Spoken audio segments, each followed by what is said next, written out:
Hi students, and welcome to today's live IELTS class.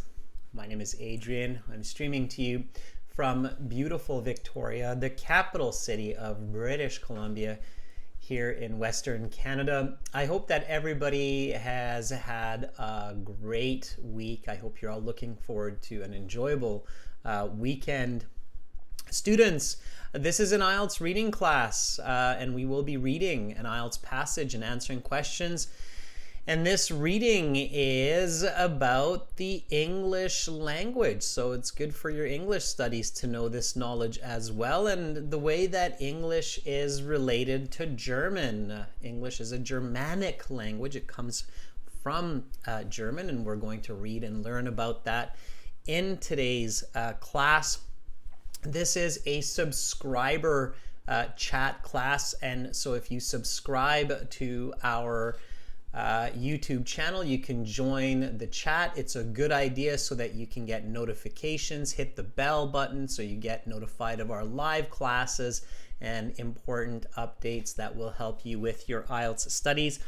Welcome Zarina, hi Baljit, welcome to our members, Jin Tao, Chayan Kip, Arbind, Akira, Ryan, very nice to see many of you here with me ready to learn. Students, this lesson is brought to you by aehelp.com and gieltshelp.com. This reading passage is taken from aehelp.com. Use our websites for these live classes. They contain our course materials. It's basically like getting your textbooks for the live class. So if you want to learn effectively, efficiently, sign up for our premium package on our websites. It's a one-time payment for lifetime access, and it basically costs as much as your textbooks for school, so it's not that expensive. It's actually quite cheap, and you can do that by clicking this big red button that's just right above my head there. And again, it's a one-time payment for lifetime access. We're a certified British Council IELTS Test Registration Center, IDP affiliates. I'm a certified British Council agent. So you are in very good hands with me for your learning. And you can use a discount code on our websites. The general IELTS website looks like this with the green background. You click that red button, and then you can use the code pattern20 for a 20% discount. So it doesn't cost a lot. The price is even cheaper in some countries where the dollar isn't as strong, so you got lots of reasons to join us and learn effectively.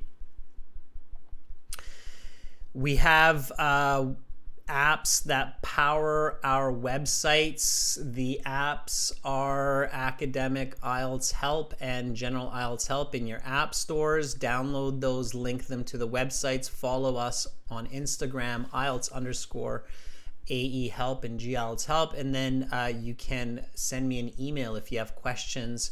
My email is adrian@aehelp.com. Students, we've got lots of live classes regularly through the week. We've got 2 more classes tomorrow as well. We've got speaking part 2 and then speaking part 3 tomorrow. And we've got special Light Hall classes on a new platform called Light Hall that's designed for live teaching. They're really good. Check that out. One on the 24th, Sunday, at a bit of an earlier time, and then one on Sunday the 31st, last day of the month. So check those out. I'm putting the link into the chat so you can click on those later and join up with those classes. They are free classes. We released a new video about pattern changes to the IELTS exam in India. Check that out. If you have seen a pattern change in your recent IELTS exam, please let us know, and let us know the pattern that you are seeing, because there are definitely some changes coming with IDP IELTS, so we want to help everybody know about those changes, help each other, help us, help you. Reading strategies, everybody. We're going to get into reading right away. Strategy number 1 that we're going to look at is using the title to predict information. It's very important. Read the title. Don't just skip the title. Read the title and think about what you know in relation to this topic. Okay? And why and how. So ask these critical questions of what, why, how before you start reading. Spend about a minute on that, and then you will have a much better understanding of the contents, and you will be able to read faster with more accuracy. So you definitely want to do that. This is our 10th exam in development, reading passage 3. Carolina, I had a pretty awesome birthday yesterday. It was quite chill, quite relaxing. Thank you for asking about that. Carolina is our chat moderator. You can ask her questions as well. She knows a lot about our classes and about IELTS. Welcome, Carolina. Thank you for helping us make these classes more effective and productive.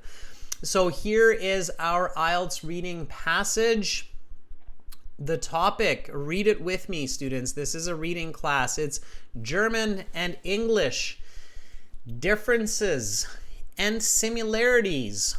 Okay, so I'm learning a passage about languages. Now, this passage is difficult to visualize because it's abstract. It's about a language. So it's not something physical like reading about cars or flowers or animals, where it's easier to picture what you're reading. Here you have an abstract passage. It's a little bit trickier to visualize it, but you still can, especially since you're all English learners. And so when we read this title, students, we want to think about this, right? So why are we comparing German and English? So let's do a little bit of prediction here. What's your answer? So why would somebody write a passage comparing German and English? Think about that. Meanwhile, Chan Kip has a question that I'll look at. Which is easier, reading IELTS through paper or computer? That's tough to say, Chan Kip. I think computer is pretty good for reading just because we're used to reading on a computer these days, but I don't think there's much difference when it comes to the reading section. The only difference is, again, you're typing your answers or you're using like drag and drop. So answering questions is a little bit different, but not much difference there, Chan Kip, in the reading section. Okay. All right. Baljit says they both have similar words. Okay, and phrases.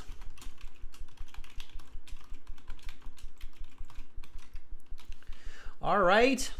Sure. Why? Why does German and English have similar words and phrases? So follow your questions. Amrit says there's not much difference between German and English. I wouldn't say that, Amrit. I definitely think there's still a lot of differences. So there's a kind of a phrase that you should be thinking of here. They're sister languages. They are sister languages. English comes mostly from German. Okay, sure. They're not just both European languages, Mal. They're a little bit more than that. They are sister languages. Okay. Yeah, they're going to share some similarities. They have similar words and phrases and even grammar. Okay. So Hikmatillo says the pronunciation might differ. Okay. Sure. They may have, so why might they have differences is the question, right? What are the differences? There can be different words, definitely different pronunciation. Some are same or very close, okay? Different words, pronunciation, grammar as well. Why would there be different words and grammar and pronunciation?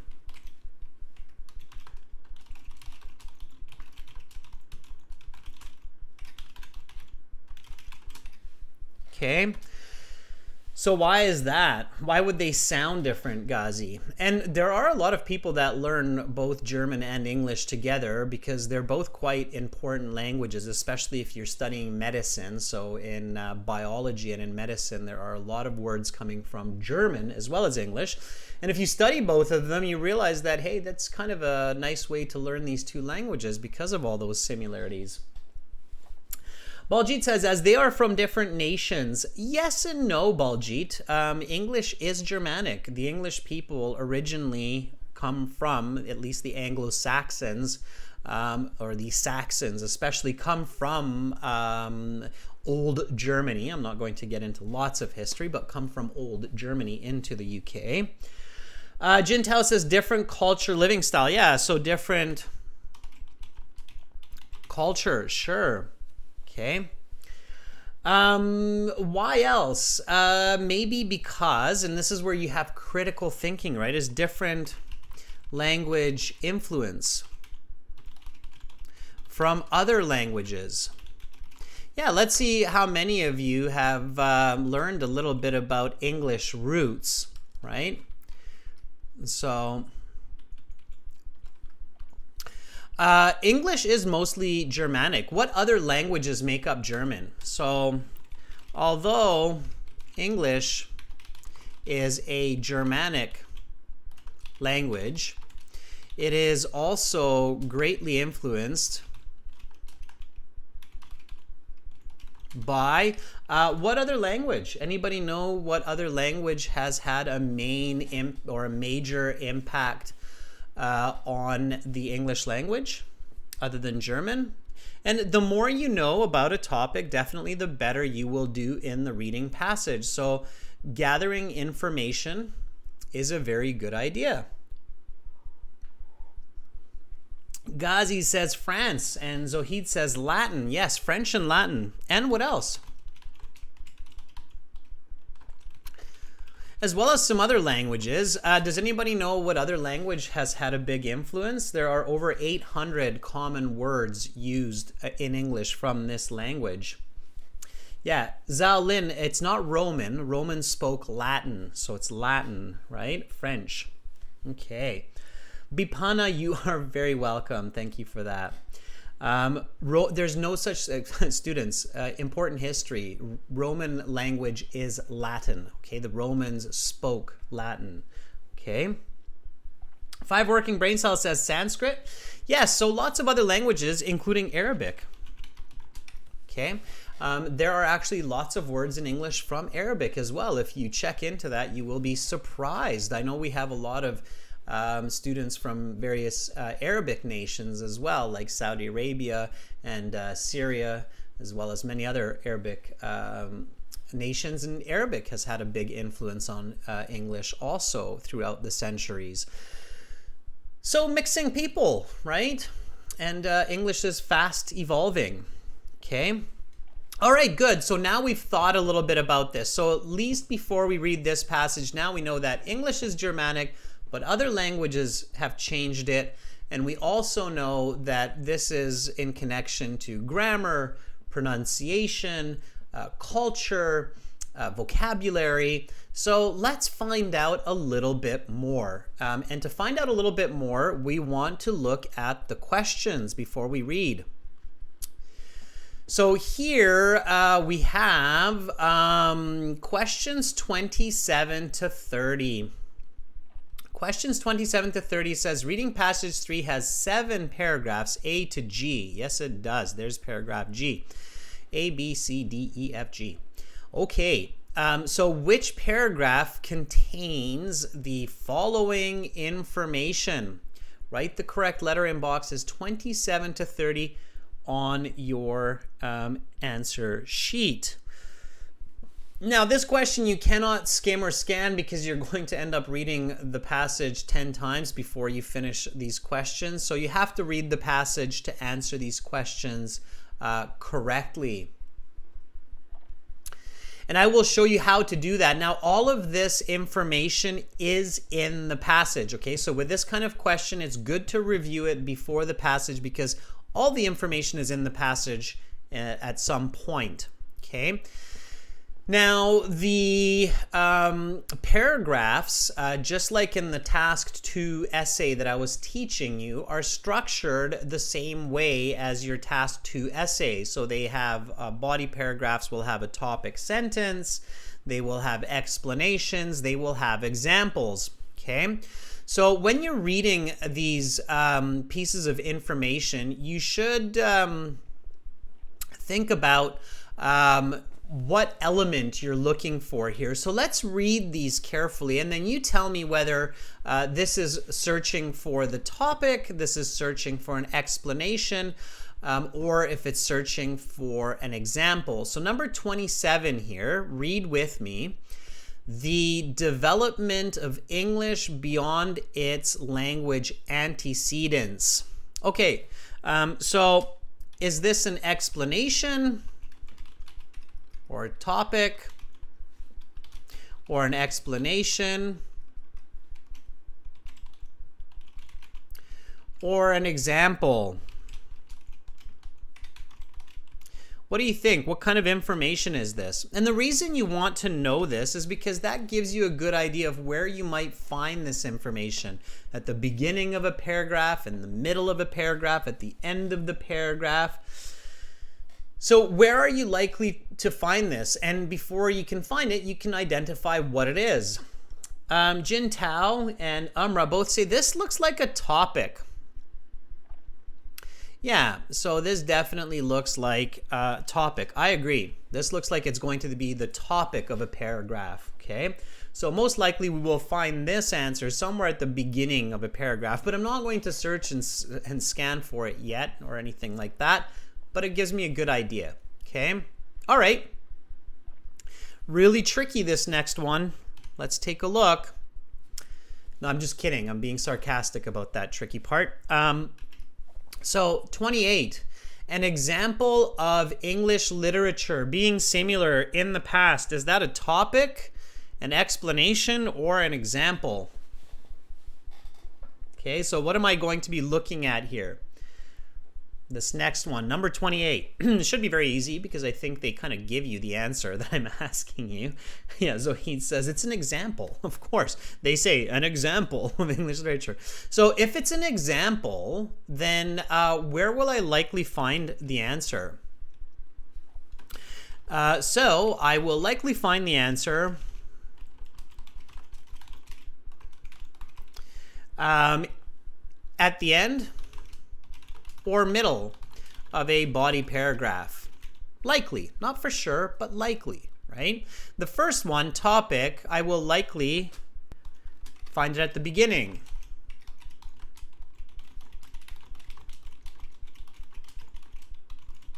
Now, the answers to these questions do not come in the order of the passage. That would be way too easy, so keep that in mind. Okay. All right, number 29. Let's take a look at this one here. A key linguistic distinction in the naming of certain foods. So here, if I paraphrase this, it means a main difference in the words used for some kinds of food. Is that going to be an example, an explanation, or is that going to be a topic piece of information there for number 29? Okay, so a lot of you are saying that's probably an explanation, but Rakshya Gurung says, I think that's still an example. I would agree. I think this is more of an example because they're probably going to give us examples for different kinds of food. Some that are German, some that are English, and some differences, right? So I think it's kind of an example, naming of certain foods. My question here would be what food, right? So this kind of food, that kind of food. That's an example. So, but definitely not a topic, right? It's more of an explanation or an example. So we still know that this is coming in the middle or at the end. Okay, so we'll be at the middle or the end of a paragraph, right? So I've got that much information here. And then number 30, difficulties in English pronunciation. Is that a topic? Is that something that I'm talking about? Or is it an explanation to a topic? Or is it an example? This last one here. Bipana, our teaching times on YouTube, they are on the banner of our YouTube channel, as well as when you subscribe, you get notifications of upcoming live classes. That's why it's good to subscribe. So since you're a subscriber, that's why you can chat in the class. You should enable notifications and hit the little bell on the YouTube so you get those notifications from us, okay? All right, difficulties in English pronunciation, I think would be more of a topic. I agree. So whoever's saying topic, I would say more of a topic here.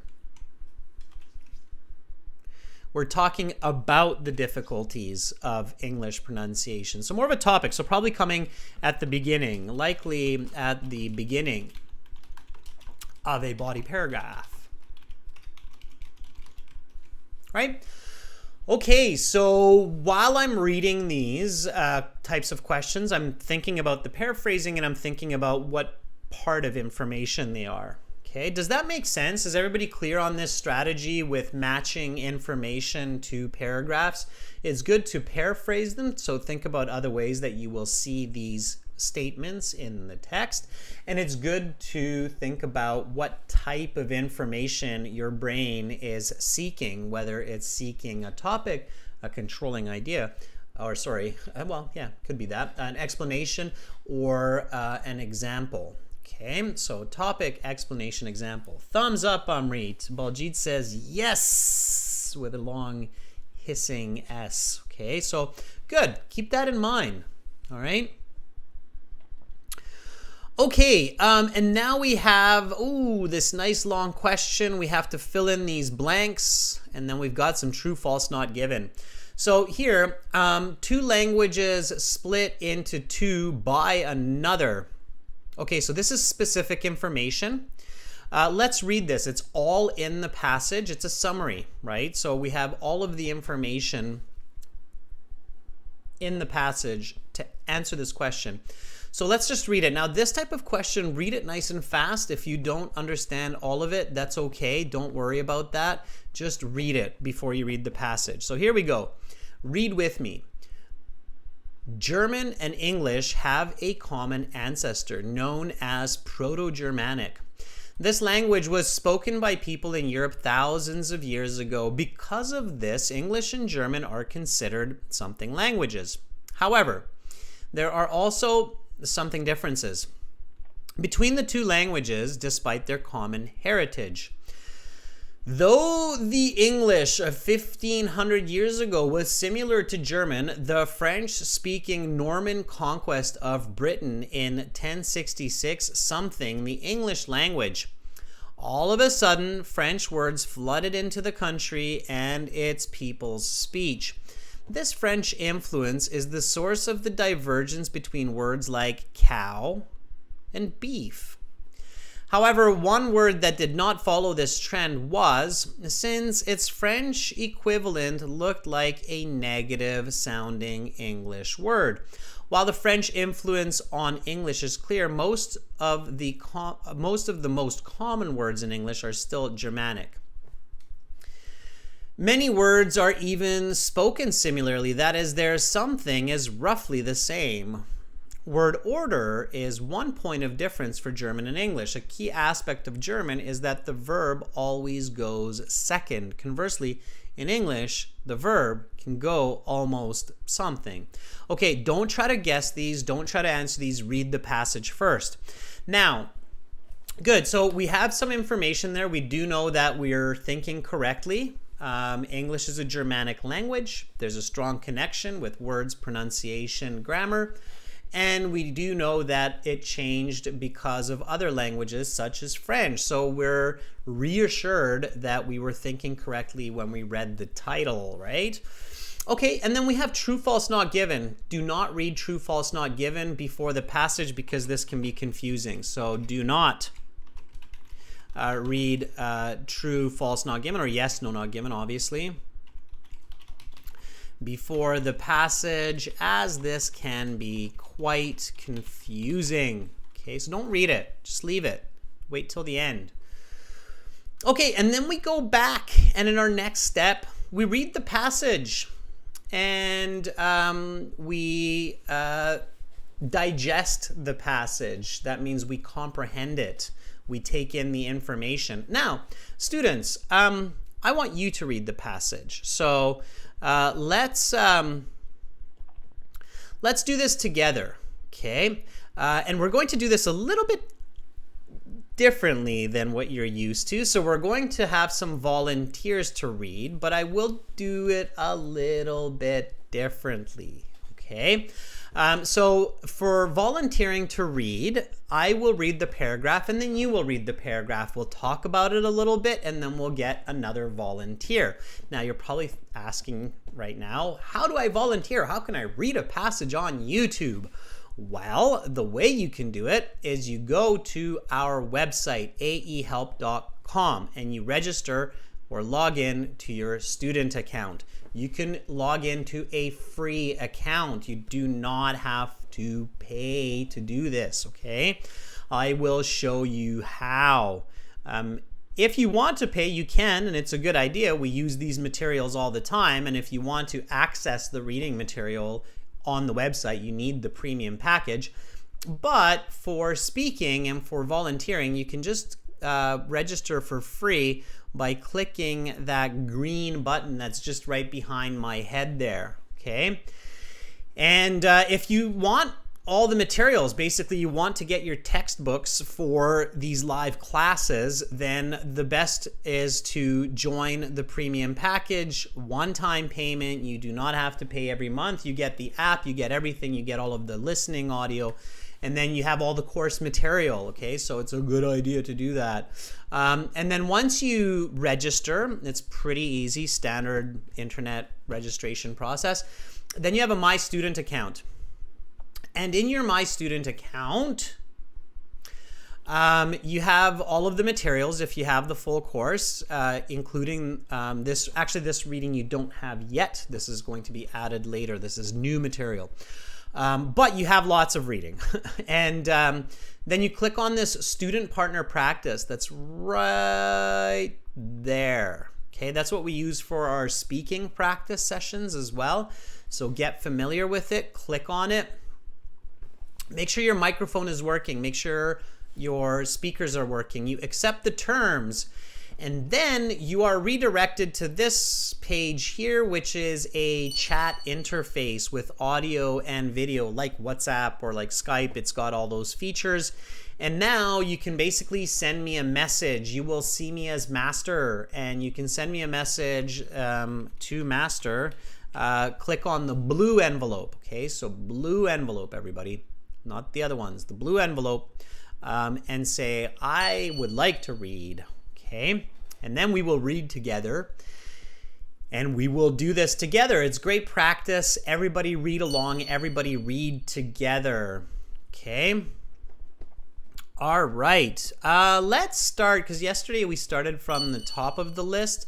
So let's start from the bottom of the list today. Let's start with Pham Song. We'll see. I have a message there from Pham.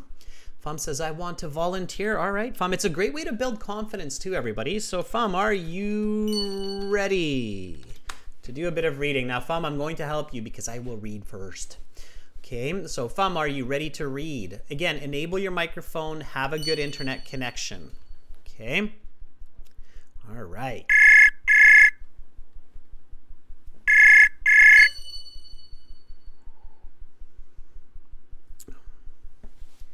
Hello, Pham. I hear that you picked up, but I do not hear you. So I'm wondering if you have enabled your microphone and your speaker. If not, check it out, see what's going on with your connection. It's got to be a stable connection. If you're using proxy or satellite, you could have difficulties with this type of software. Okay, so Fam, check your connection, check with another student, see what's going on, and then we'll come back to you, okay? Test it out. All right, even lower on the list now is Moni. I will jump around, students, so don't worry. If you're higher on the list, you have every chance. So Moni, yes, are you ready? Let's, we'll get someone here pretty quick. Believe me, there's no way that we won't. So Moni, if you are ready, send me a sign. Say I'm ready or yes. Good.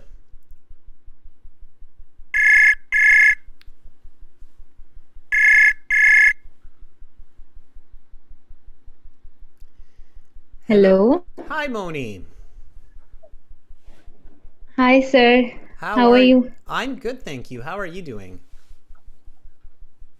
I'm doing great. Actually, I want to clear that my name is not Moni. This is my friend's ID I have used. Okay. What is your name? So my name is Shubsidat. One more time, please. My name is Shubsidat. I'm from Punjab. Shubsidat from Punjab. Okay, I needed that. It's a tricky name, so it's a beautiful name. Tricky to pronounce for me. Shubsidat. Okay. All right. I hope I'm pronouncing it kind of right. Okay. Well, let's do some reading. And you're from Punjab. All right. Okay. When are you doing your IELTS exam? Sir, it's on 30th July. 30th of July. All right. Are you doing the paper-based or the computer-based? Paper-based.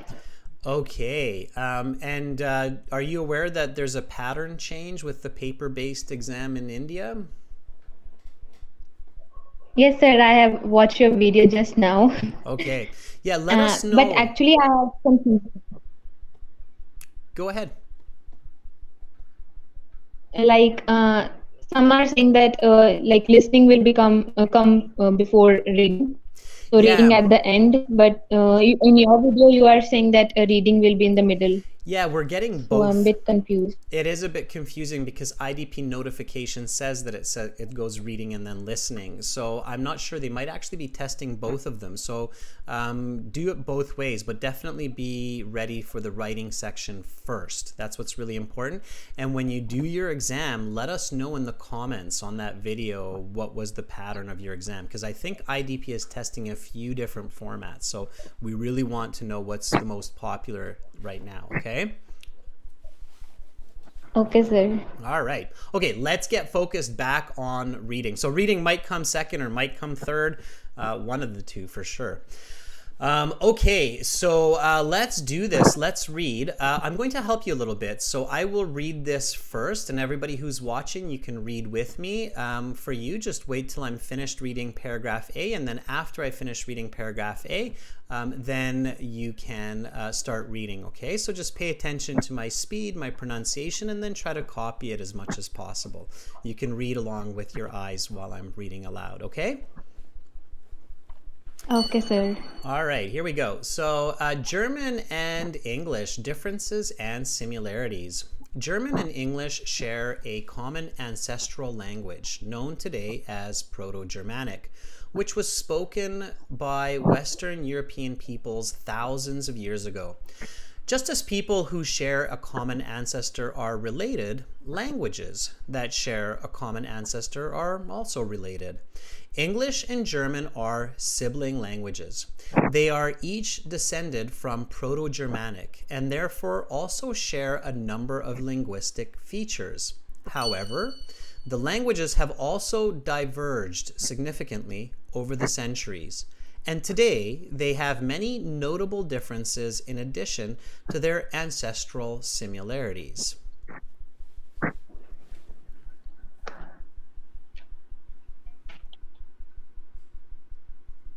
Whenever you're ready, you can start. Okay. German and English differences and German and English share a common ancestral language known today as Proto-Germanic, which was spoken by Western European peoples thousands of years ago. Just as people who share a common ancestor are related, languages that share a common ancestor are also related. English and German are sibling languages. They are each descended from Proto-Germanic and therefore also share a number of linguistic features. However, the languages have also diverged significantly over the centuries, and today they have many notable differences in addition to their ancestral similarities. Very nice. Okay, and you copied my intonation very closely, which was great. So this is a great kind of practice before your IELTS exam to listen to a native speaker reading the passage and then copy after each paragraph. On our website, we have a lot of the audio for our reading passages so that students can practice this way. Okay. All right, so now that we read this paragraph, of course, we want to know what it's about. So what is this introductory paragraph about? What's the main idea in this paragraph? Both the languages are from common ancestors. Yeah, that's one part of it, okay? And there's a second part of it. So you got the first half, and that's great. So what is the main idea? They have a common ancestor. Yes, so they're siblings, right? Yes. But there are also some dissimilarities over the centuries. Very nice, exactly. So that would be this paragraph in one sentence summarized, okay? Now, you can visualize this. So at the beginning of this lesson, I said to everybody that it's difficult to visualize this kind of reading because it's not physical. It's not like reading about flowers or reading about houses where you can picture the house, right? It's difficult to picture a language. Do you agree with me on that? Yes, sir. Yeah, but that doesn't mean you shouldn't visualize it. So you can. What you can do is you can personify the information. Do you know what this means, personify the information? Like we can relate to the person or living things. Yeah, exactly. You're so clever. So relate the information to a person or physical objects. And here, what can we relate this to?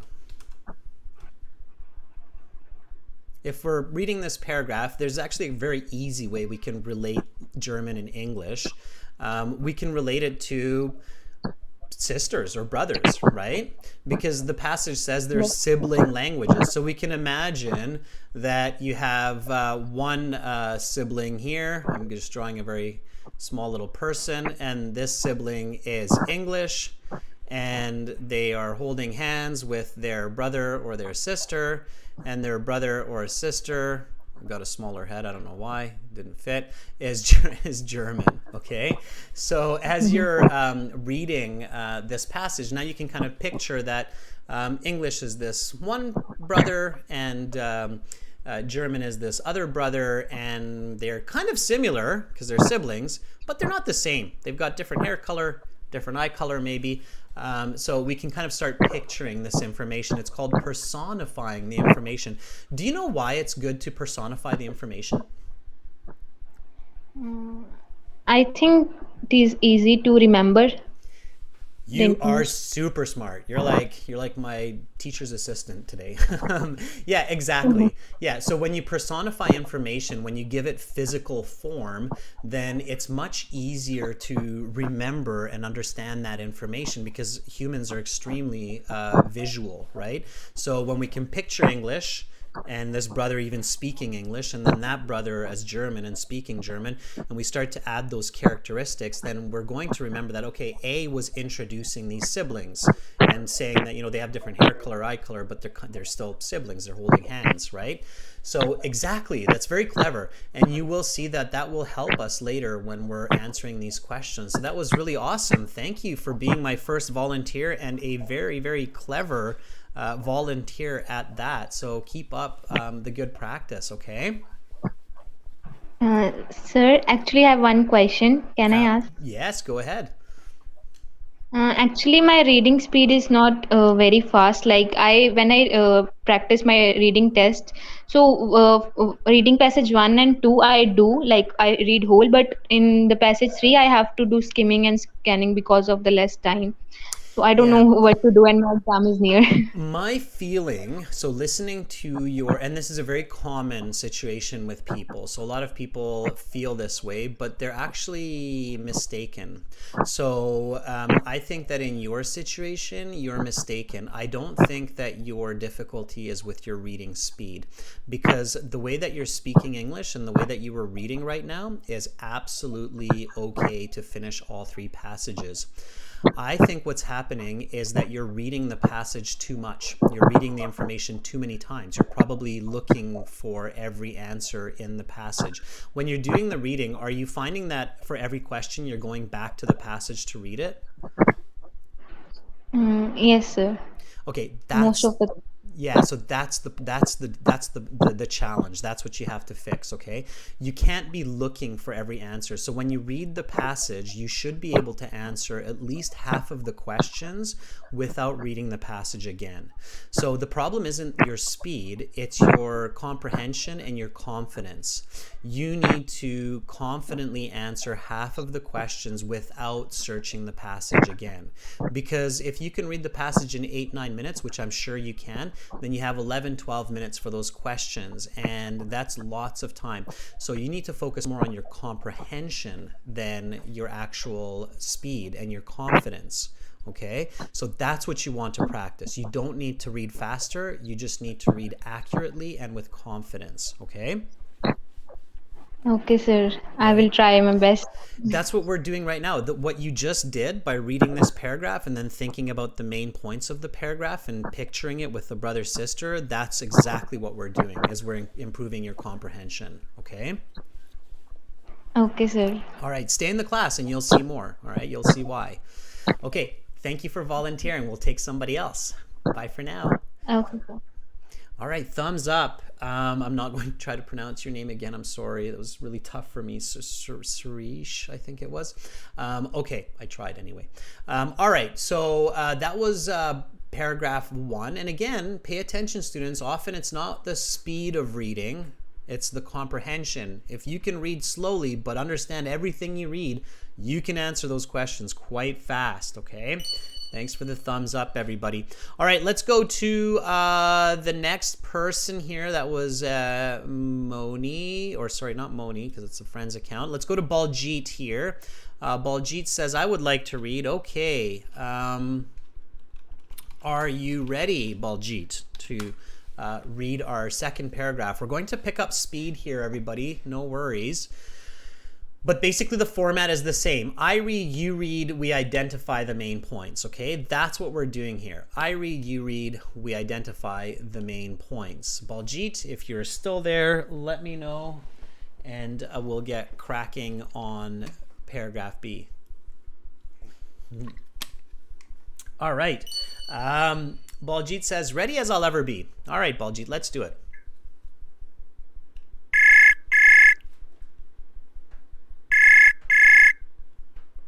Here we go. Hello, sir. Hi, Baljeet. How are you? I'm fine, sir. Thank you, sir. How are you? I'm doing great. Thank you for asking. All right, Baljeet, let's get moving on this. So let's get right into it. I read, you read, we talk about the main idea, okay? Yeah, sure, sir. All right, here we go. To understand the similarities and differences of the two languages, a historical background is necessary. Old English, which was spoken from approximately 450 to 1150 CE, was very close to the German language of the period. But the Norman conquest of Britain in 1066 led to many linguistic changes. This is because the Normans were a French-speaking people, so they brought many French words into the English language, and because French is a language that comes from Latin, many Latin words also came into the English language. In English, for example, the word cow comes from the Proto-Germanic word ku, while The food obtained from cows, known in English as beef, comes from the French word boeuf. This Germanic French distinction is also the reason why pig meat is called pork, sheep meat is called mutton, and deer meat is known as venison. Each of the animal names is of Germanic origin, while the food term comes from French. One exception is the English word fish, which refers to both the animal and the food. This could be due to the French word for fish, poisson, being very similar to the English word poison, the name for a substance which can sicken or even kill. All right, whenever you're ready, Baljit. Okay, sir. To understand the similarities and differences of the two languages, a historical background is necessary. Old English, which was spoken from approximately 450 to 1150 CE, was very close to the German language of the period, but the Norman conquest of Britain in 1066 led to many linguistic changes. This is because the Normans were a French-speaking people, so they brought many French words into the English language. And because French is a language that comes from Latin, many Latin words also came into the English language. In English, for example, the word cow comes from the Proto-Germanic word "ku", while the food obtained from cows, known in English as beef, comes from the French word "bœuf". This Germanic French distinction is also the reason why pig meat is called pork, sheep meat is called mutton, and deer meat is known as venison.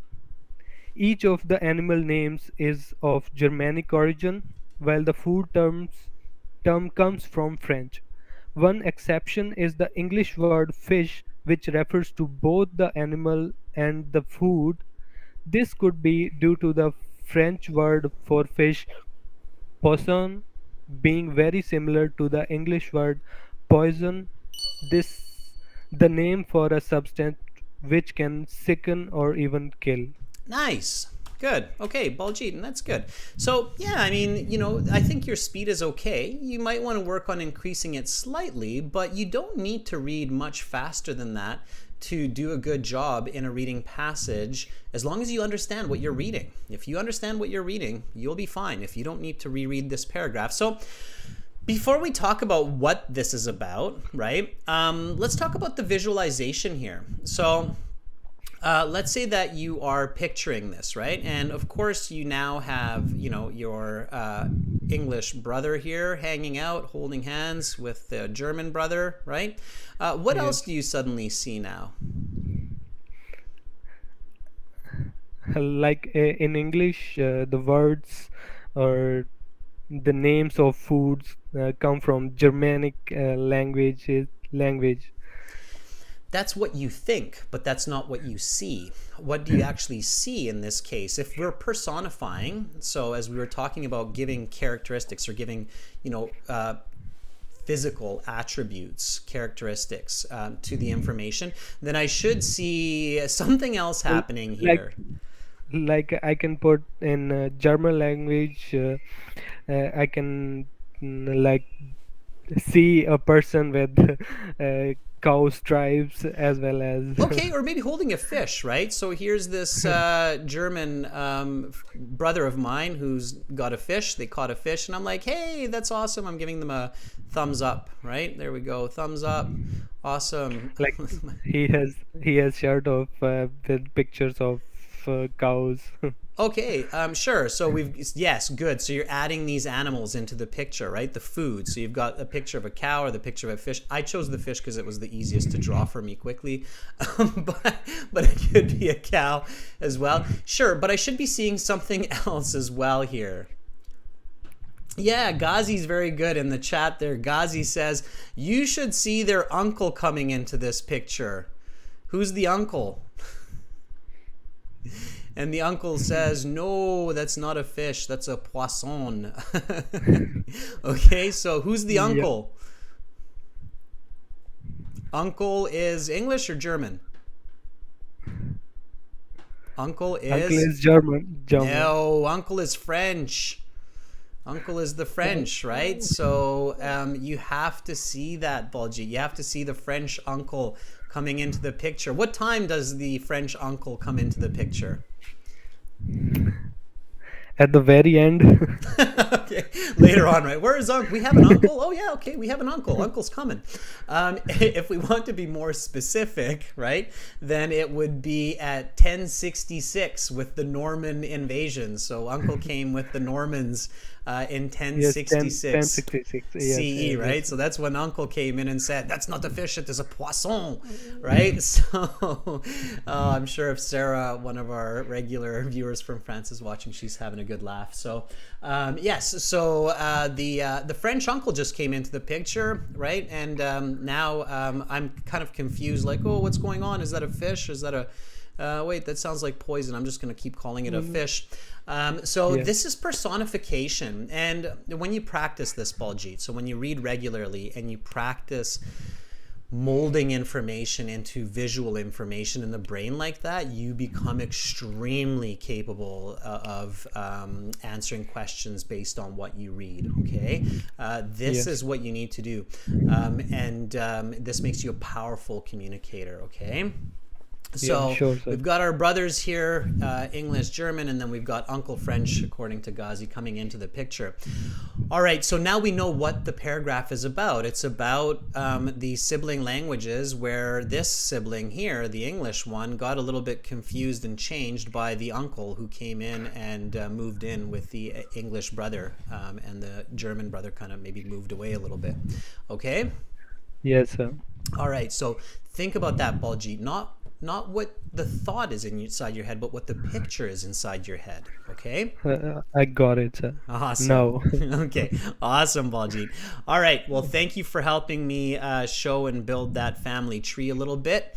Hang in there, and I'll show you how this will all make you much more effective at answering questions. Okay? Thank you, sir. Thank you very much. All right, bye, Baljeet. All right, Baljeet, a great sport. Okay, so visualization, students, extremely important. Let's take another volunteer for the next paragraph here. Clara, are you ready? Okay, so I'm going to bounce around a little bit right now, and I can see Zarina, Ghazi, Amrit, lots of volunteers. Great. I'll try to get to as many of you. We've got 7 paragraphs, so at least, and then we've got questions. So I've got lots more volunteers to go through. Let's just get moving. I want us to pick up some speed now, and thank you for the thumbs up for Baljeet. So Clara, if you're still there, let me know. Give me a sign. Say yes. If you're not there anymore, then that's fine. We will move to another volunteer. 3, 2, 1. Clara, your time is up. Okay. All right, we'll move to somebody else. Ghazi, also in Canada, on the East Coast. Are you ready? Deserves a chance for volunteering here with that clever last answer in the chat, with the Uncle French coming into the picture. So Ghazi, are you ready? I think there's a reason why for Ghazi it might have been a little bit easier to picture the French uncle. Ghazi, if you're still with me there, give me a sign. Okay, here we go.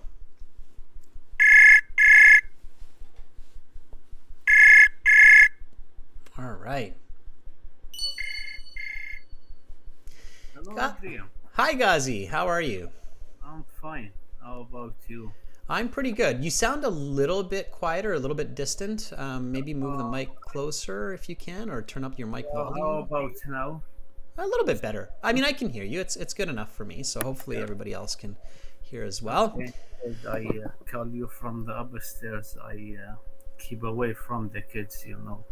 Okay, yeah, less interference, right? Ghazi, I have a feeling that you thought about that French uncle because you're in Eastern Canada and you probably have met with some francophones, people from Quebec, right? Yeah, exactly. Yeah, they're very close. Yeah, Quebec and Newfoundland neighbors. Yeah. Yeah. So Quebec, Newfoundland, of course, the French-speaking part of Canada. So it's easy to Yeah. think about that French uncle, right? That you Yeah, probably exactly. saw at the supermarket the other day. All right. Yeah. Okay, Ghazi. Well, help me with paragraph C here. Again, the same I read, you read. We talk about it, okay? Here we go. So paragraph C. Even with the French influence, however, 80 of the 100 most common words in English are Germanic in origin. For example, the phrase I have is ich habe. The phrase it is long is es ich lang. And the phrase where is that is who is das. All of these words are clearly related. Either words are identical, although sometimes with different pronunciations. For example, the words baby, doctor, energy, machine, object, original, and school are virtually identical in either spelling, pronunciation, or both. Yeah. Go for it, Ghazi, whenever you're ready. Even with the French influence, however, 80 of 100 most common words in English are Germanic in origin. For example, the phrase I have is a job. The phrase it's long is that's long. And the phrase where is that is who is that. All of these words are clearly related. Other words are identical, sometimes with different pronunciations. For example, the words baby, doctor, energy, machine, object, original, and school are virtually identical in other spelling, pronunciations, or both. Okay, good. All right, so nice. So here, I'm not sure what you're visualizing, Ghazi, Yeah. but what I'm seeing is I've got my brothers here again, okay, and we're speaking to each other. So I have this little speech bubble, okay, with my German brother. And Yeah. at the end of the day, no matter how much French came into English, I still, understand my brother more than my uncle, right? That's kind of the picture that I'm getting here in my head, especially with these listed words, right? Either the pronunciation or the spelling. So, at the end of the day, we're brothers, right? We grew up together, so we're going There's to, more in Germany. we're The, going to be closer to each other, right? the similarity with Germany more than French. That is dominant. And the sound. Exactly. And you just answered the question of what is this paragraph about. German is much more similar to English than Yeah. it is to French if we really look at it, okay? That is So in terms of sounds here, pronunciations more than. and spelling, even appearance, right? So spelling, pronunciation, or both, right? So absolutely. Okay, good. Ghazi. So you are in French-speaking part of Canada, but if you want to learn more English, maybe learn a bit of German as well. And you were doing that here a little bit. Ich The habe. French language. After I will be okay in the English. There you go, right? It's an easy jump. No, not quite, but easier maybe. Yeah, easier.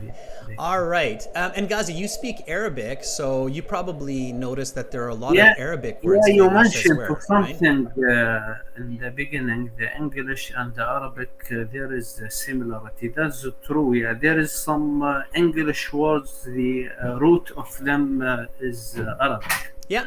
For example, candy, sugar, rice, those Yeah, are all. exactly. Alcohol and Algeria, like coffee. Lots. Yeah, lots. There's, I think there's over 800 words that are common Yeah, there between is many. Arabic. So, yeah. And if you're an Arabic speaker, it's good to know that because then you realize that those words are the same or similar, right? So it's easy to learn them. Yeah, it's slightly different in the sound, just the pronunciations, but Exactly. Exactly. All right, Ghazi, thank you for volunteering. I hope you have an awesome rest of the day over on the East Coast. We'll talk later. you Okay? too. All Thank right. you again. See you later. Bye, Ghazi. All right.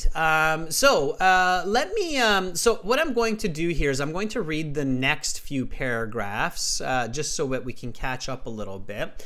And then I'll leave the last couple paragraphs in the questions for the students. So what we're going to do here for class efficiency is I will read paragraph DE, and then I will get a couple students to read F and G, and then we'll look at the questions, okay? So for paragraph D, just read with me, and again, keep visualizing. So keep seeing these brothers and these people that represent the languages and the information that's connected to that, okay? So here we go. D, one of the key differences between German and English is in the structuring of sentences.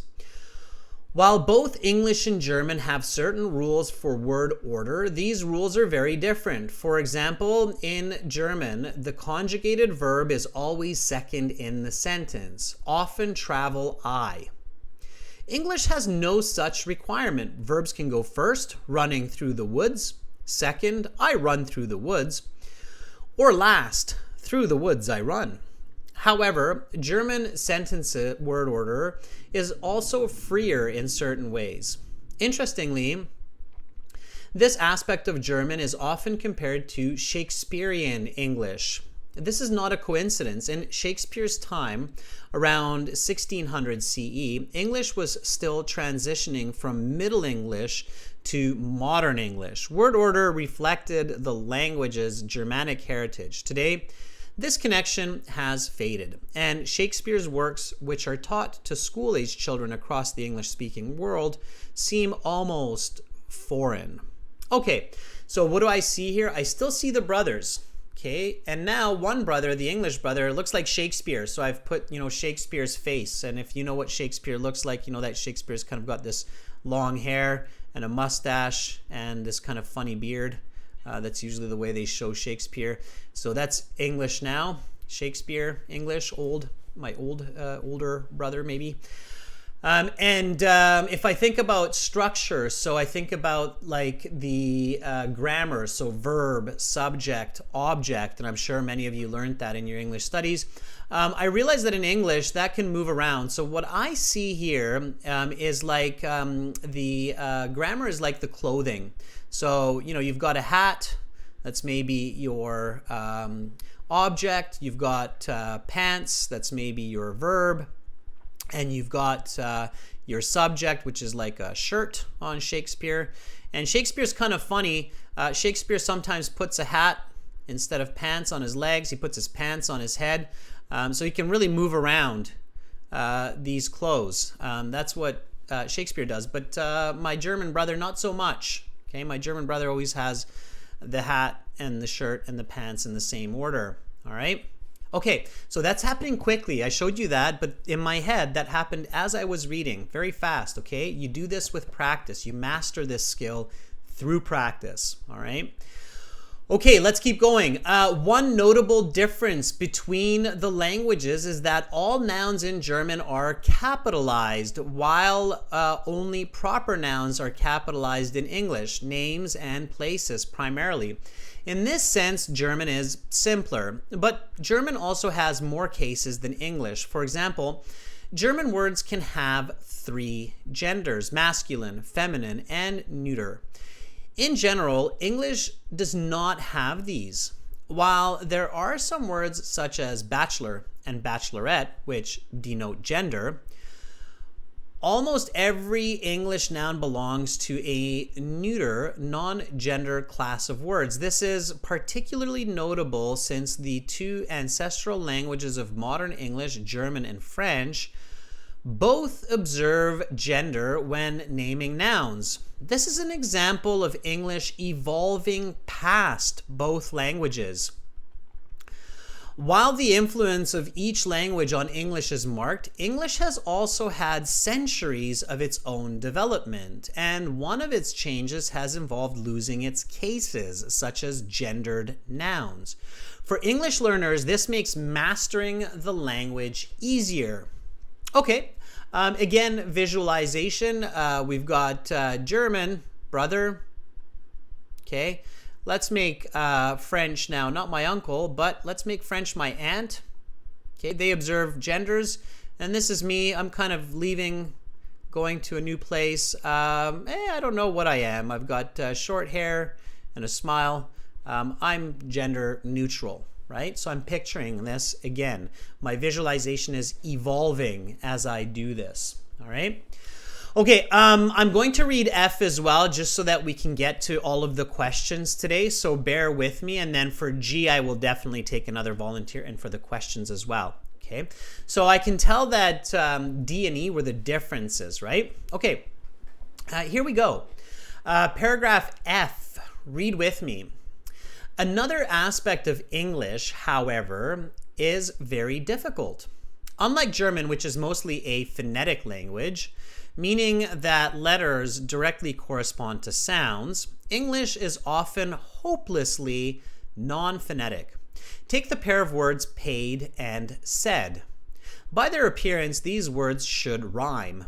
Unfortunately, they are not even close. German, conversely, is much closer to the one-to-one correspondence between letters and sounds which many English learners are accustomed to. English learners must instead learn an extraordinary number of exceptions, which greatly complicates the language learning process. Okay, you can picture this as the English person or English brother not sounding like they're writing. Okay, and I'm not going to get into that. I'm sure you can imagine that. All right. Okay, so let's go back to our volunteers now, and I'm going to show you how you can move through the questions nice and smooth when you've done a good job of this. So let's take another volunteer. Let's take. Let's see, I think Zarina hasn't had a chance in a while, so let's take Zarina. Our members do enjoy a little bit of a privilege here. So Zarina, are you ready? Okay. Sunil, thanks for watching the classes for the last half year. I hope you've been learning lots. I'm reading that out of the chat, by the way.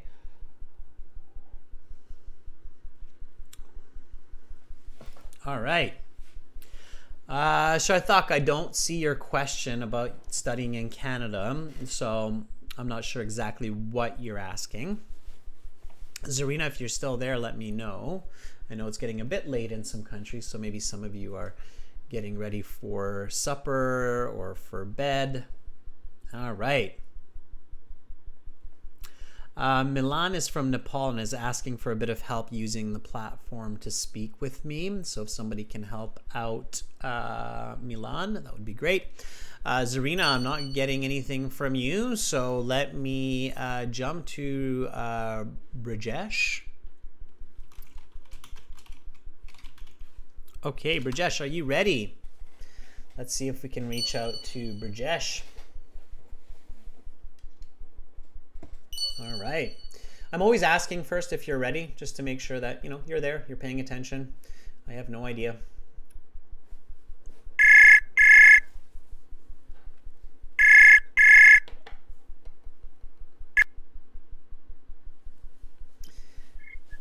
Hi, Brajesh.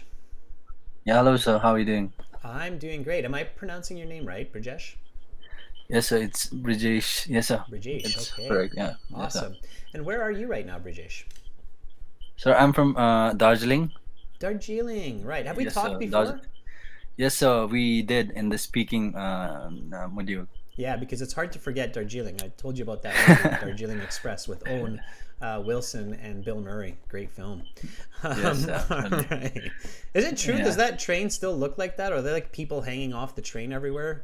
On the Yes, sir. It's exactly the same. Oh, really? Okay, awesome. Yes, That's sir. great. Yes. It's fantastic. And maybe a lot of people, tourists, go and check it out now after that movie, right? Yes, sir. Okay. All right. Well, let's do a bit of reading and not get sidetracked. Let's focus here. So I'm going to read this paragraph. You read it, and then we'll look at some questions. Okay.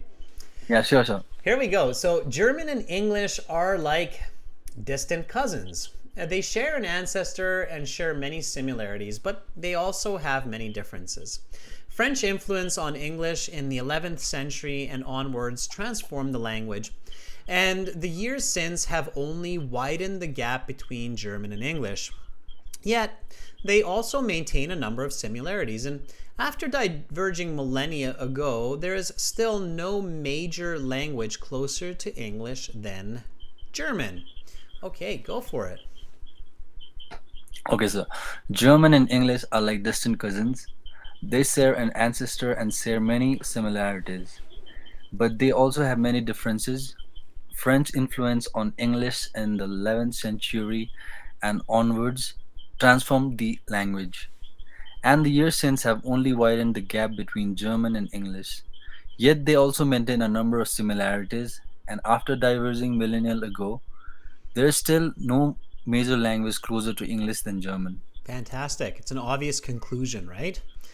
Yes, sir. So lots going on with English and German as they grow into older and older brothers. They get a little bit further and further apart, forming their own families. But at the same time, they're kind of still brothers, right? And they still share many similarities. They're siblings. Okay, let's look at these questions now, and hopefully we can figure some of these out without doing a lot of searching in the passage, because we don't want to be searching for every answer. So go ahead and read question 27 for me. We have to match this to the right paragraph, A, B, C, D, Okay, E, sir. F, G. Read 27. Okay, the development of English beyond its language and descends It's antecedents. antecedents. Okay, Okay. antecedents. And that's Topic it. explanation. Yeah, that's my part. Don't read that part. Oh, okay, sorry. That's just my writing. Maybe you weren't in the class, but that's my notes. Okay, so the development of English beyond its language antecedents. What do you think antecedents means in this context? Obviously, that's a new word for you, but what do you think that means? Antecedents. Maybe it means where it was derived from. Yeah, and where was it derived from? French and German, right? So we Yes, can, sir. so you can get words from content, right? So the development of English beyond French and German. Okay, were you here for most of the class? Were you here for the reading, A, B, C, D, the paragraphs?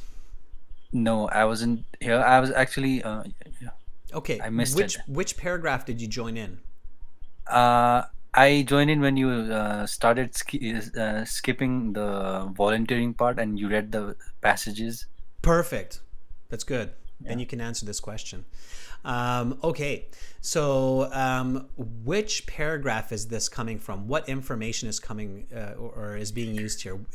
We visualize this very clearly, so this should be fairly easy for us if we can remember what we saw. The development of English.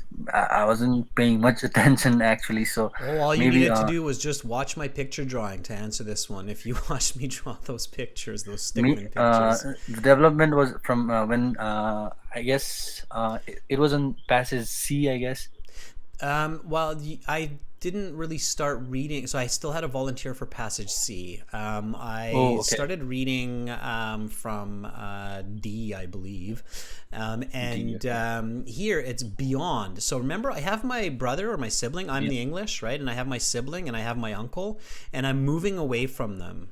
Right? So there was a paragraph that was very clear that I was changing my ways from my, and I even drew a little arrow that I'm moving away. Oh, okay. Does anybody remember that? Maybe somebody in the chat can help us here. In my mind, that was super clear. Okay, Baljit says it's maybe paragraph D. So obviously it's the one with differences. Now, one very important point here too that I should remember is the first few paragraphs, so A, B, and C, we're talking about the similarities. D and E, we're talking about the differences. So I definitely know that it should be either D or it should be E. And I remember moving away, and if everybody recalls, there was a paragraph where I drew that, one's my uncle, or sorry, one's my aunt, it's a guy, one's the other's a girl, but I'm not sure if I'm a guy or a girl. I'm just kind of moving away and doing my own thing, right? Do you remember which paragraph that was? E. I think it was either D or E. I'm going more for E. E. So E, here, right? One notable difference in the languages is that all nouns in German are capitalized, and then it says they're gender neutral. And here it says that English, or modern English, is developing on its own, okay, and it's moving away. So I would go with paragraph E here, okay? Okay. All right. So it's changing. Yes, sir. It's developing beyond it.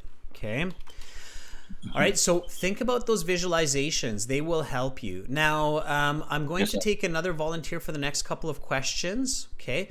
But when you're Okay. doing this in the future, visualize. Okay. Visualize. That will help you. And Yes, then sir. just try to think, where did I see that? Where did I see English kind of walking away from the uncle or the aunt and the brother? Okay. Yes, sir. All right. It takes practice. Okay. Yeah, sure, sir. All right. Thank you, okay. sir. Brijesh, have a nice day. Thanks for reading. Bye. Okay. Thank you, sir. Bye-bye. All right. Let's see if we can take somebody else to volunteer here. And Zarina says Zarina's ready. So we couldn't get Zarina before. Let's try Zarina again. Are you ready now, Zarina? Hopefully Zarina's still there to help me out with some of these questions. Okay. All right.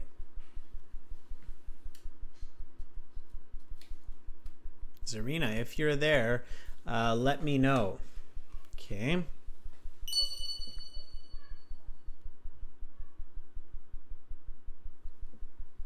Baljit says, I think it was still D. I don't know. I could check. I didn't check D. I should have checked D. Okay. Zarina is ready. Let's see.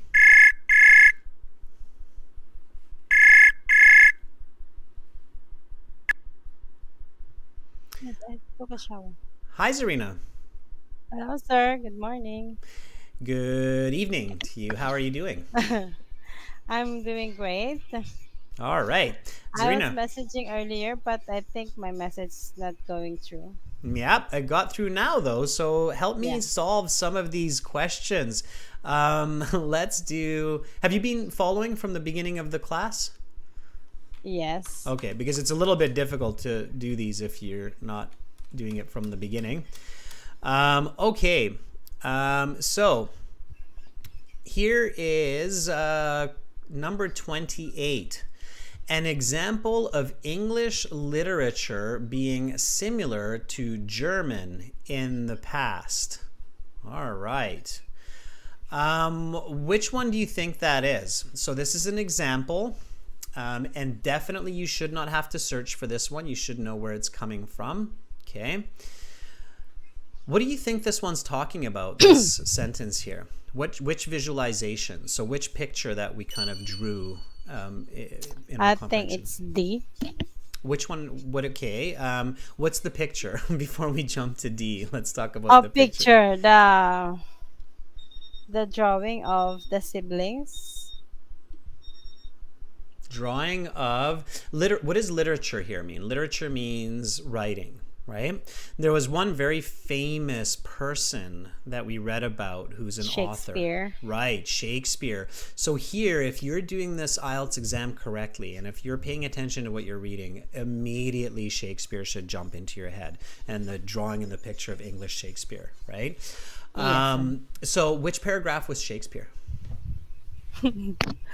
I think C. Okay. Well, here's the good news, Zarina. Even if we don't know, at least we know it's Shakespeare. And Shakespeare is a word that you can search for very easily because it's a very unique sir. word, and it's going to have the capital letter S, right? I think it was a little bit later on, but it was something about grammar. If you think C, then, we can kind of jump back to it. C, do we see Shakespeare in C here anywhere? With our eyes, not really. So probably a little bit lower. So we'll go through it. Do we see it in D? Oh yeah, there it is. It's in D. Shakespeare's time. So D was good. So your first instinct was right that it was D. And this is where I drew Shakespeare. Yeah. So this should be very quick. This kind of a question, you should only be spending 15 seconds to get the right answer. Okay. Yeah, you should not be spending minutes on a question like this in the exam. Okay, sir. Okay, so D it is. All right, keep helping me, Zarina. Number 29. Read this question for me, please. 29. Okay. 29. You will now see it clearly.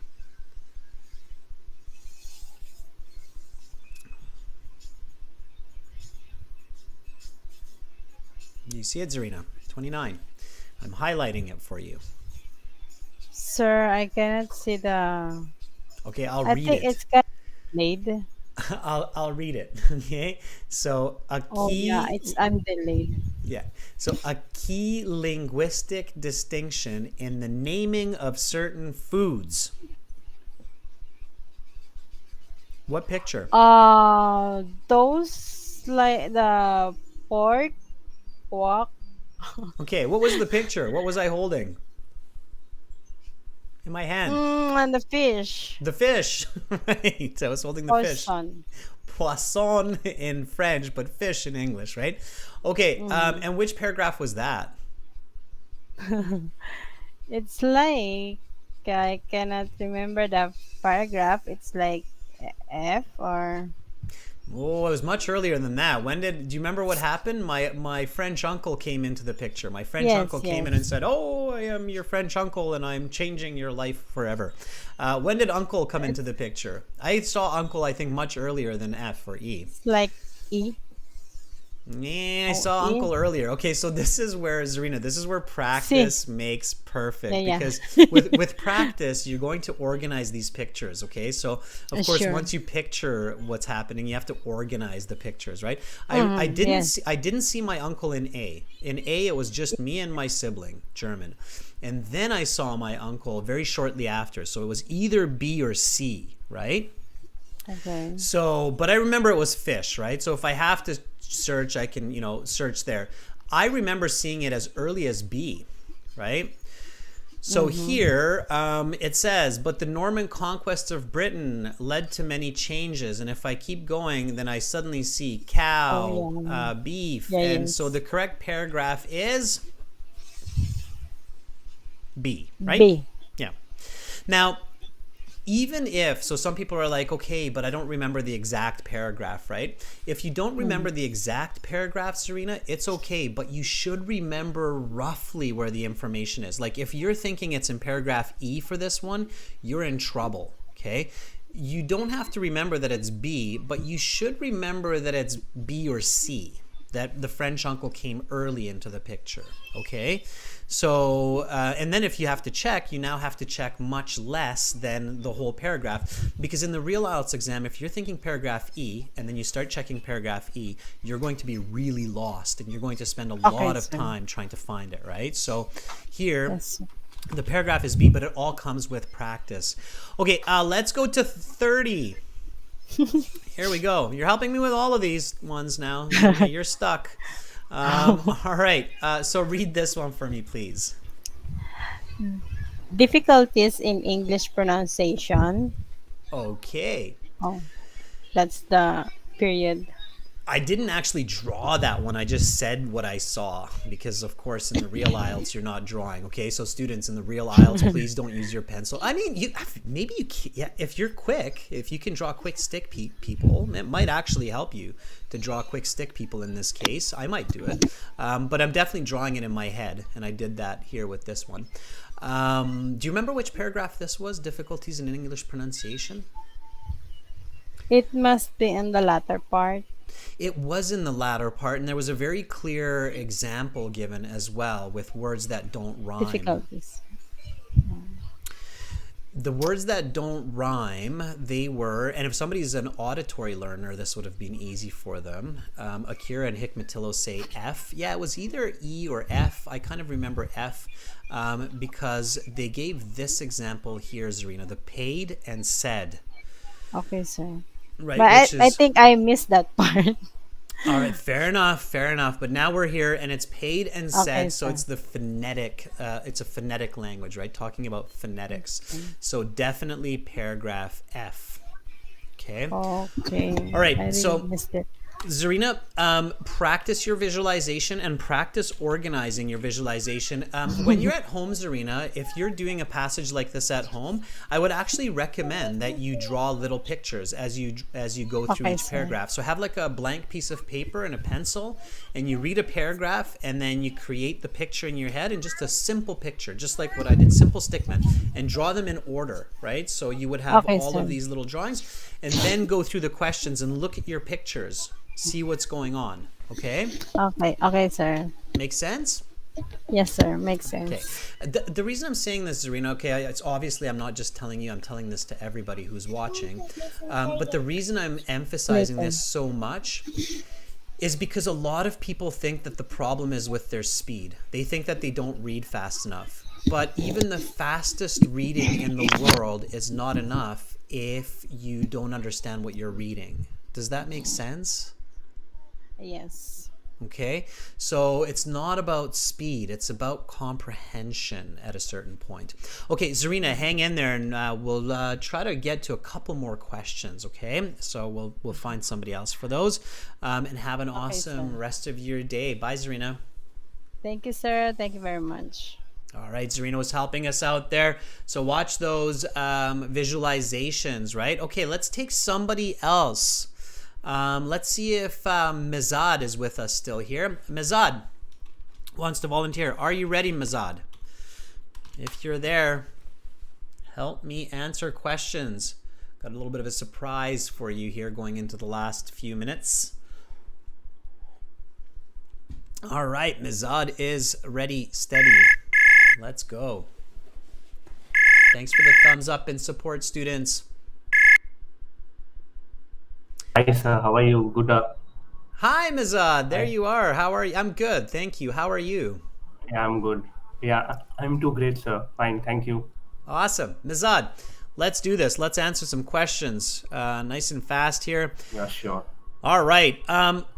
We're going to skip the fill in the blank ones and the summary. I'm going to leave this one for everybody for homework. Okay. I think this one's fairly easy. You should be able to figure these ones out. It's too easy for you, Mizad. It's too easy. So I'm going to skip these ones.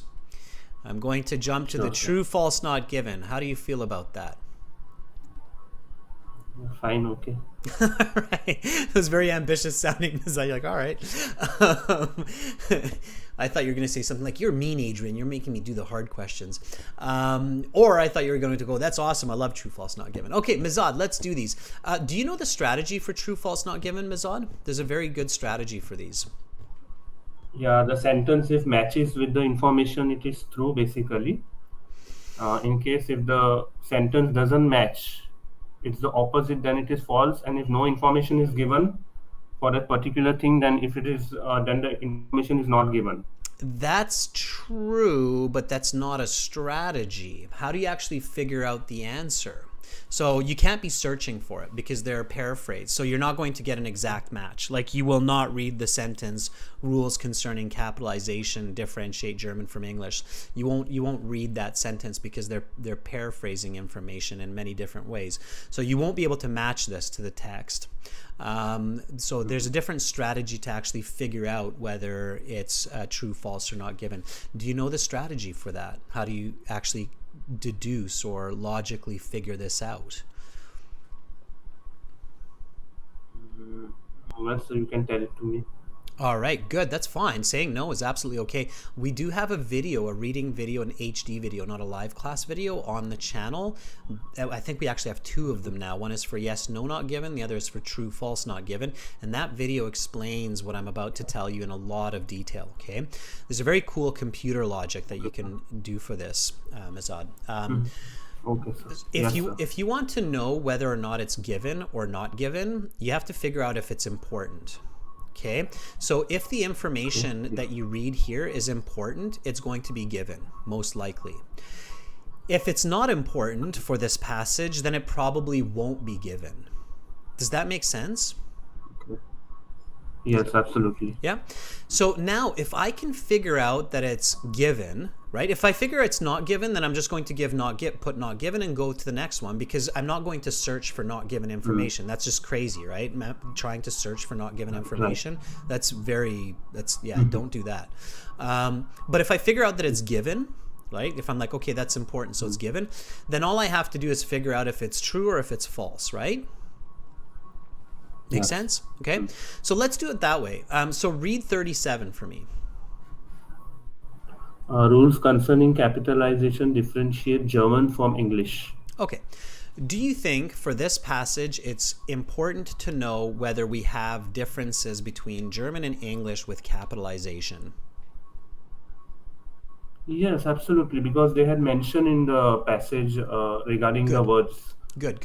Okay, good. Yeah. So you recall that from the passage that, they talk about the grammar, the structure, the spelling. So yeah, when I read this, I can figure out that, okay, this is an important piece of information. This is probably mentioned. So now I know that it's given, right? Yeah. Okay. So now that I know that it's given, all I have to figure out is whether it's true or false, right? Yes. Okay. Right. So now we can focus on that. So is it true that capitalization is different in German from English?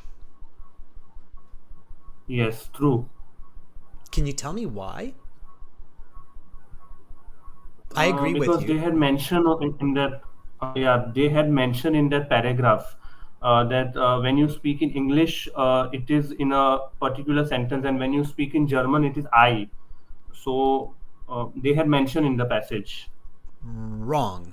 That's not the difference, but you did figure out that it's true. So your brain is working overtime. Your brain knows that something's true here.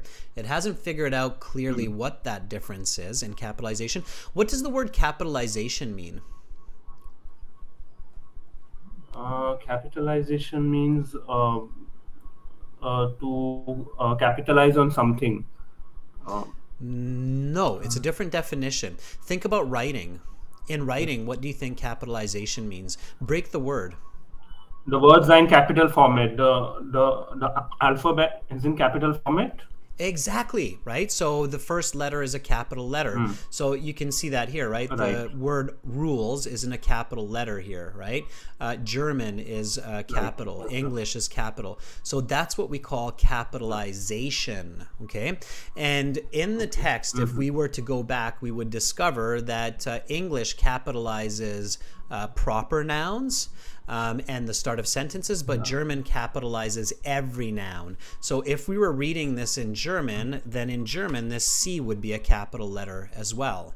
Okay, but in English this C is just a regular C, not a capital C. So that's what the text explained to us, but you got enough of the idea that you were able to figure out that the answer here is true, right? That it's given and that there is differences in capitalization. Good. Let's go to the next one. You'll see, you get the hang of it once you do a few of them. So read number 38 for me. English has, for the most part, lost the case system of its past.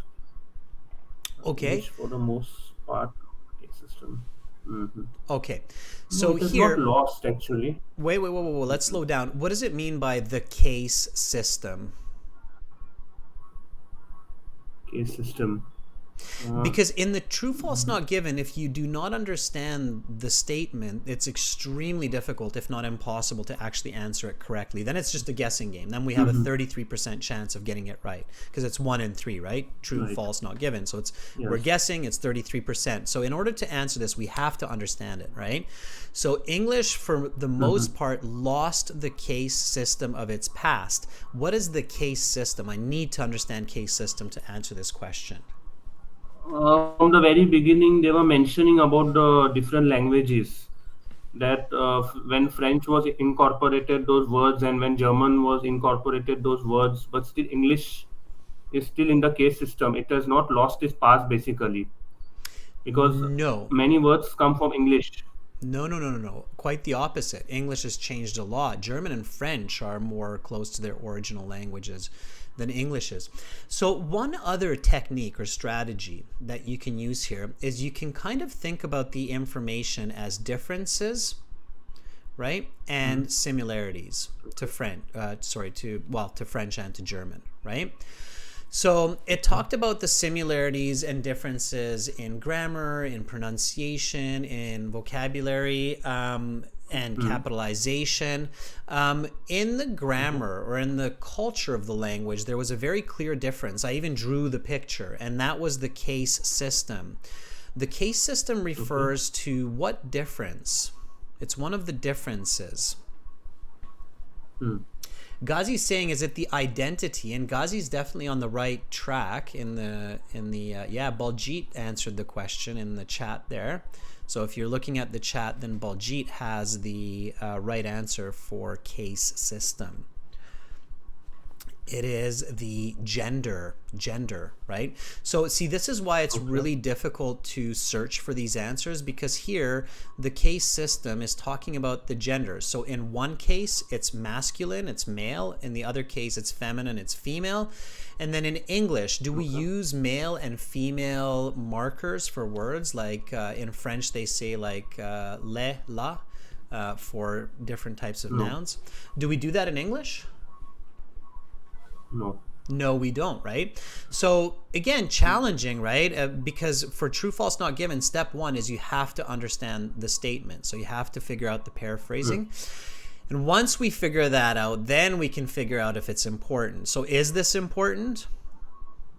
Yes, it is important. It's definitely important. Is it true that English lost the case system, that it doesn't use male, female words?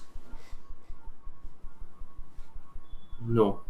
It's true, right? We don't have to pay attention to if it's a lock car or a lock car, like in German or in French, right?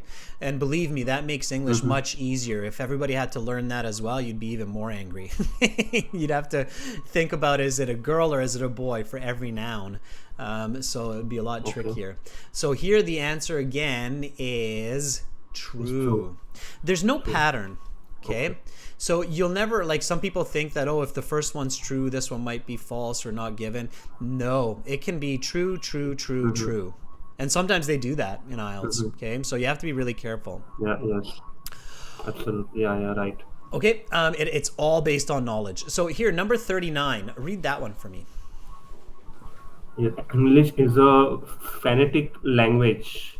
Okay, what does it mean, phonetic? English is a phonetic.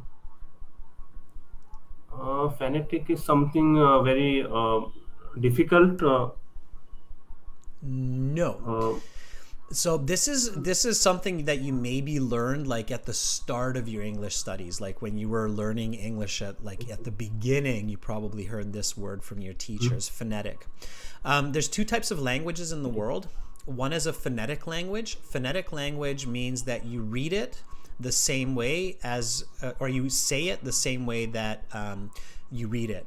Okay, so whatever you see is the actual sound of the language.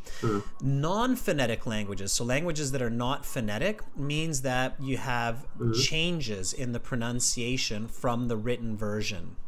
Okay, so the letters don't always sound the same. Sorry, when you say them. Which one is English? Is English phonetic or non-phonetic? Yes, that is a phonetic language because it sounds the same only when we speak the words. But it's not when we write it, right? So we write it differently than the way that it sounds sometimes, right? That's why spelling is so challenging in English, correct? Okay, so I know it's tricky because I'm teaching you new vocabulary here, right? So, is it important to know this idea that English is phonetic or non-phonetic? Yes, it is important. Very important, right? It's a foundation for a language, so it's very important. Is it true that English sounds the same way that you write it? No. Absolutely not. If you think about it, one good example is the word bear.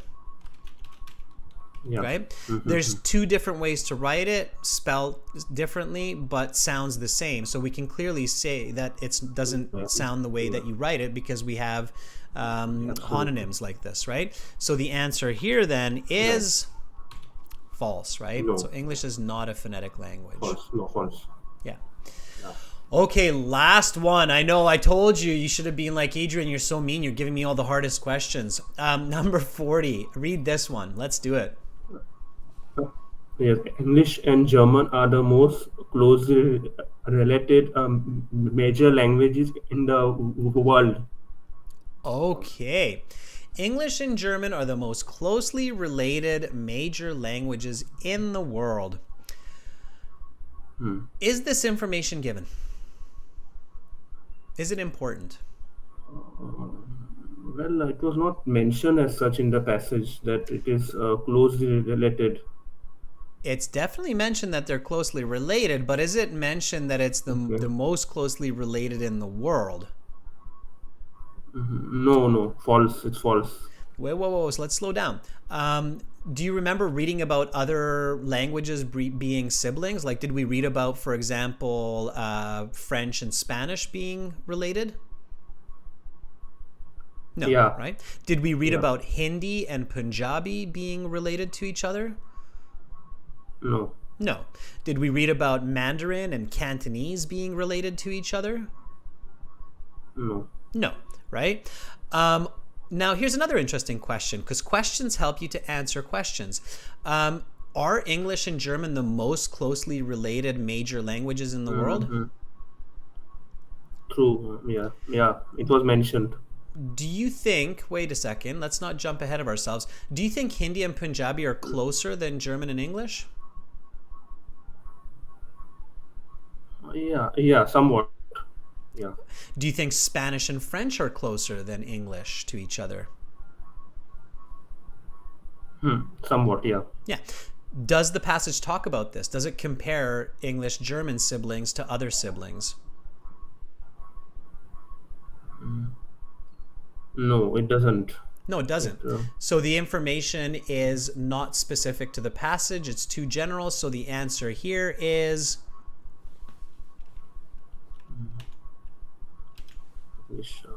True. not Yeah. given, right? Doesn't talk about it. Not given. It does. We don't know. It's probably false. It's probably false because I don't think English and German are the closest world languages. But it doesn't talk about that, so we can't give our own information. Like, I can't say it's false because the author doesn't tell me about that. So it's not given. You have to practice these. You have to follow the logical pattern, okay? This is the easiest way to solve these questions. If you are searching for these answers, you will run out of time. Not maybe, for sure you will run out of time if you're searching for these. You have to be able to answer most of the true, false, not given questions without looking at the text. Right. Okay, so that's the strategy. Right. Is it important? First, understand the statement. Then, is it important? If yes, is it true or false? Okay. Absolutely. Yes, sir. I got Okay. it. Thank you, Mizad. I know I put a lot of pressure on you there with those difficult questions, but believe me, I'm sure a lot of other viewers were Nice having talking a to tough you. time. Yeah, Mizad, it was great. Very nice talking to you. To you as well. Have an Me awesome too. rest of Have your a day. great day. You too, and Have a thank you great for day. Bye, helping sir. me Take with care. these. Okay, bye, Mizad. All right, that was Mizad. Give him a big hand. That was tough. That was tough. I can't even imagine trying to do that in another language. So good for him for doing that. That was awesome. Okay, everybody. So that's true, false, not given. That's how you solve that one. And we are way over time, but I wanted to really show you how to do those true, false, not given. For the paragraph completion, send me your answers to adrian@aehelp.com and I'll send you back the answer key. Okay. Remember, you can get all of our exams on our websites, and we use these books from the websites for these live classes, so you can review them there, find the information there. If you don't see it there, let me know. And then yeah, you'll be on your way to improving your IELTS score quickly. It's not about reading fast. It's about understanding what you're reading. Check us out at aehelp.com and gieltshelp.com. Sign up for our premium package by clicking on the red buttons. Okay, these nice big red buttons that you see there. Click on that. You'll see me in the video at the start introducing these materials, and you're off to the races. Thank you so much, everyone, for bearing with me for these challenging lessons, and I hope you come back tomorrow for our speaking classes. We will have speaking part 2 and speaking part 3. Speaking part 2 will be members chat. Speaking part 3 will be everybody chat. They will be fantastic. We will talk with students. We will estimate speaking band scores. So join me for some IELTS fun, English fun. Learning to communicate is one of the greatest keys to success in life, and learning to communicate in English is certainly an asset. So good return on investment of your time.